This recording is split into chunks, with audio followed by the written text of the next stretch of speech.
For the first time in 7 years, China bought zero American soybeans. Not one shipment, not a single ton.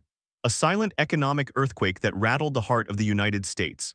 When President Donald Trump announced his 500% tariffs on Chinese goods, he promised to protect American workers. But instead, he just detonated a time bomb under his own base. The farmers who helped elect him. Across the vast plains of Iowa, Kansas, and Minnesota, grain silos are overflowing, yet no one is buying. Prices have collapsed, debts are piling up, and the same people who once wore "Make America Great Again" hats at rallies are now wondering if they've been betrayed.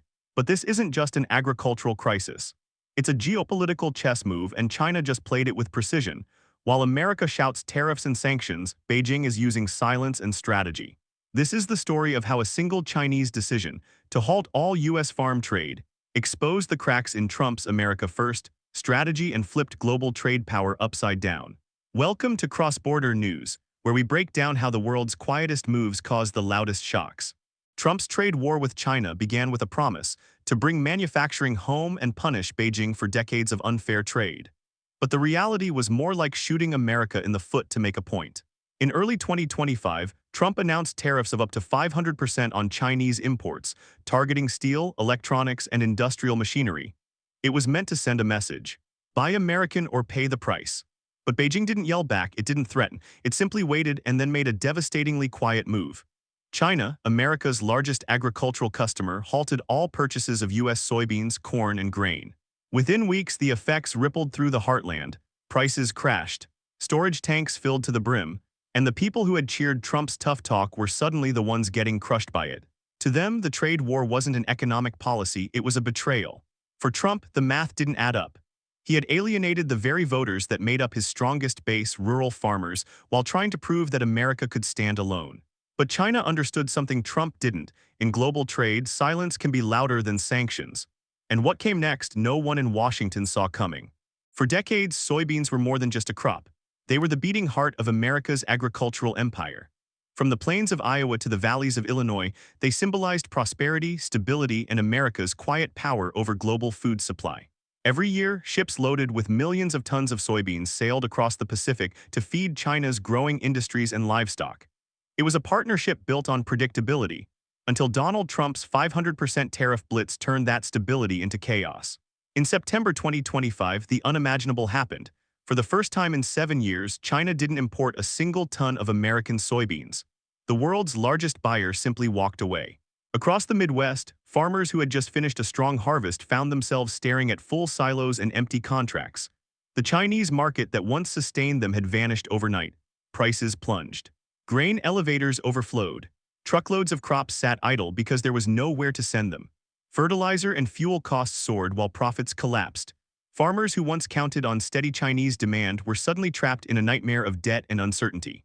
Many had borrowed heavily for next season's planting. Now they couldn't even sell last season's yield. The silence from Beijing spoke louder than any speech. China didn't need to retaliate with weapons or threats, it simply turned off the tap. In doing so, it exposed a painful truth.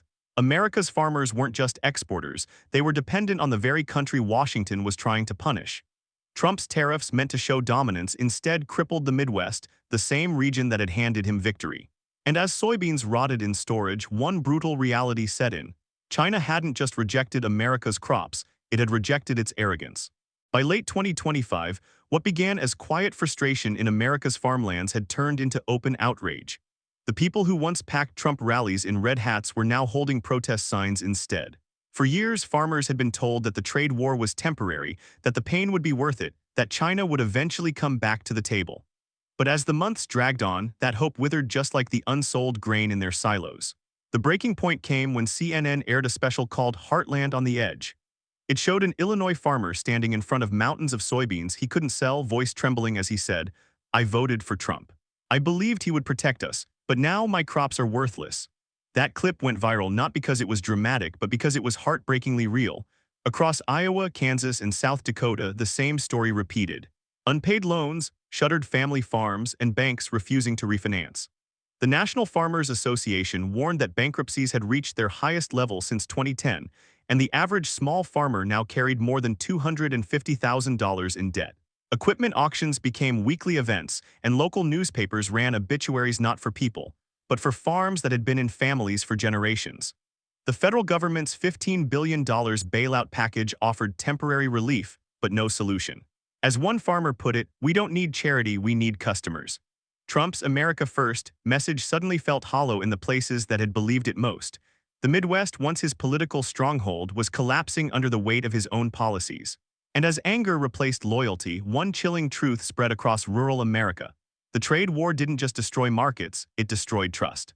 China's response to Trump's 500% tariff war wasn't a shout. It was a whisper that hit like thunder. Instead of matching America's aggression with angry press conferences or new sanctions, Beijing chose silence, precision, and long-term calculation. When Trump cut off their steel and tech exports, China didn't retaliate directly.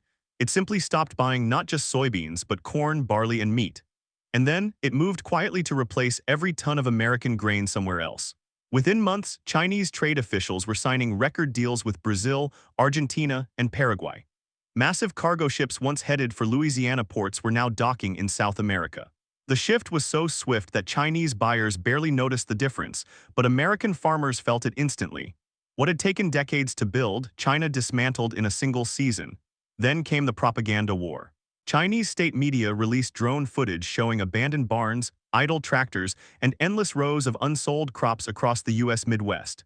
The message was subtle but devastating. America's trade war wasn't hurting China, it was destroying itself. At the same time, Chinese investors began pouring billions into Latin American ports, railways, and grain terminals. These weren't temporary contracts. They were strategic alliances designed to ensure that China would never again depend on the United States for food. Trump's tariffs were supposed to bring China to its knees. Instead, they gave Beijing the perfect excuse to reshape global supply chains permanently.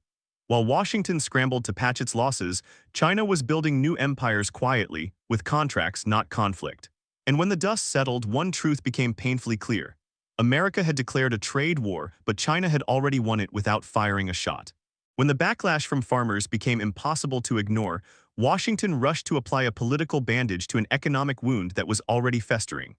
The Trump administration announced $10 to $15 billion in emergency farm aid, promising that help was on the way.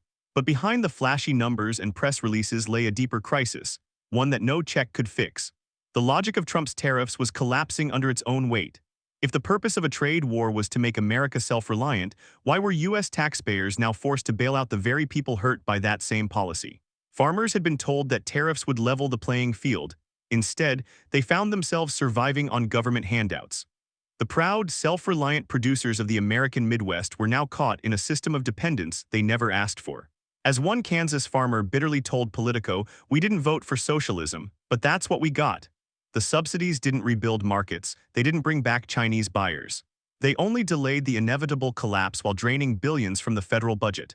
And as each new aid package rolled out, resentment grew. The government wasn't rewarding success, it was paying for survival.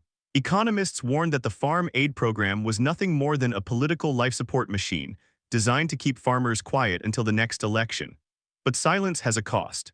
The longer Washington wrote checks, the more farmers realized the trade war had stripped them of something deeper than profit. It had taken away their independence. By trying to buy time, Trump bought humiliation. His promise to protect the American farmer had turned into a paradox, one where subsidies replaced strength and pride was traded for survival. While America's farmers waited for government checks, the rest of the world was busy rewriting the rules of global agriculture. China didn't just stop buying from the United States, it rebuilt the supply chain without it. Within months, Beijing had signed multi-billion-dollar grain and soybean contracts with Brazil and Argentina, nations eager to fill the gap. What had once been an American monopoly was now a Latin American opportunity. Chinese investors poured money into new ports, railways, and storage facilities across South America. Entire trade corridors were redesigned to move crops faster from inland farms to Pacific shipping hubs. By late 2025, Brazil had overtaken the U.S. as the world's top soybean exporter, while Argentina surged in corn and wheat.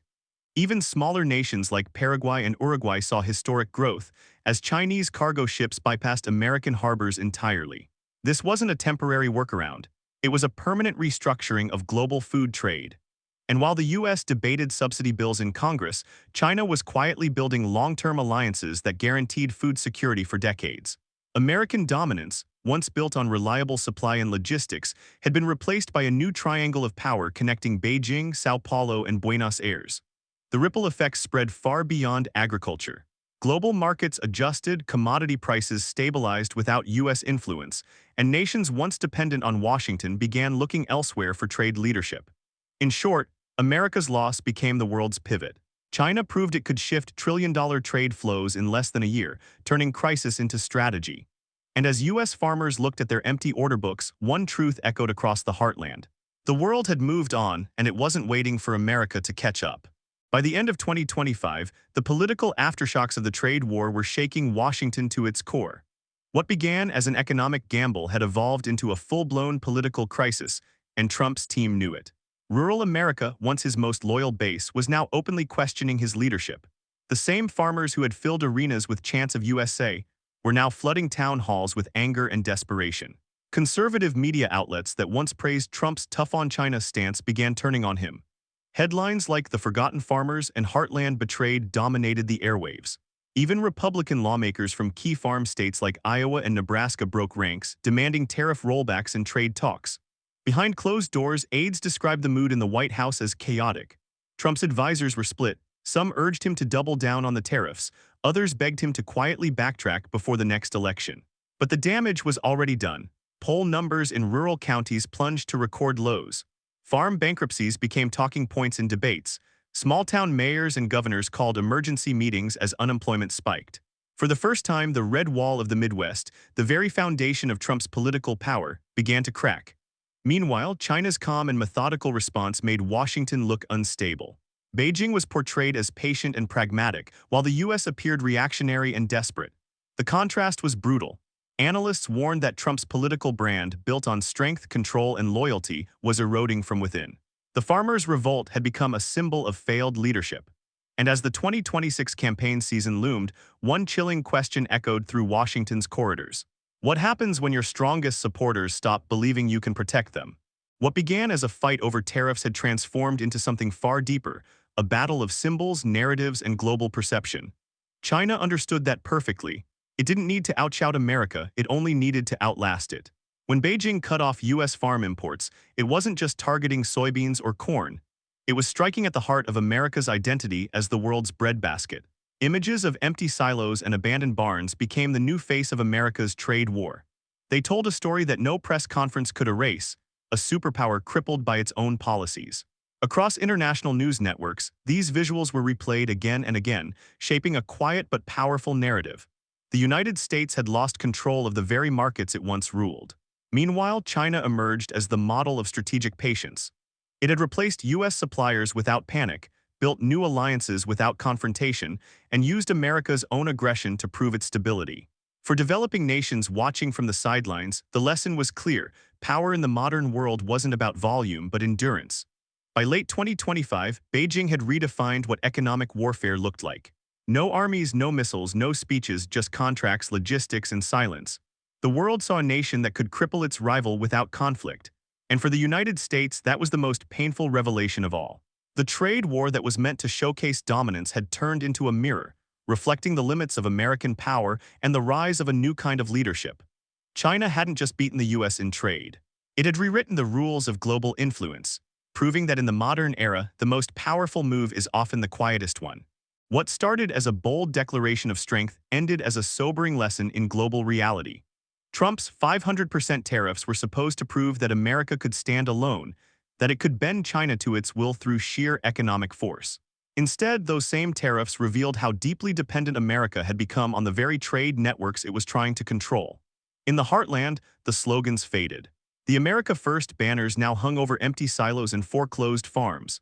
The same families who once cheered Trump's defiance now whispered a painful question: was it worth it? The government aid checks might have kept the lights on, but they couldn't erase the humiliation of watching China turn its back and thrive without them. China, meanwhile, didn't celebrate. It didn't need to. It simply moved on, securing new allies, stabilizing prices, and taking quiet satisfaction in proving that patience beats pride. The trade war that was meant to isolate Beijing ended up isolating Washington. Across the world, leaders took note. The message was unmistakable. America's power could no longer be measured by its threats but by its vulnerabilities.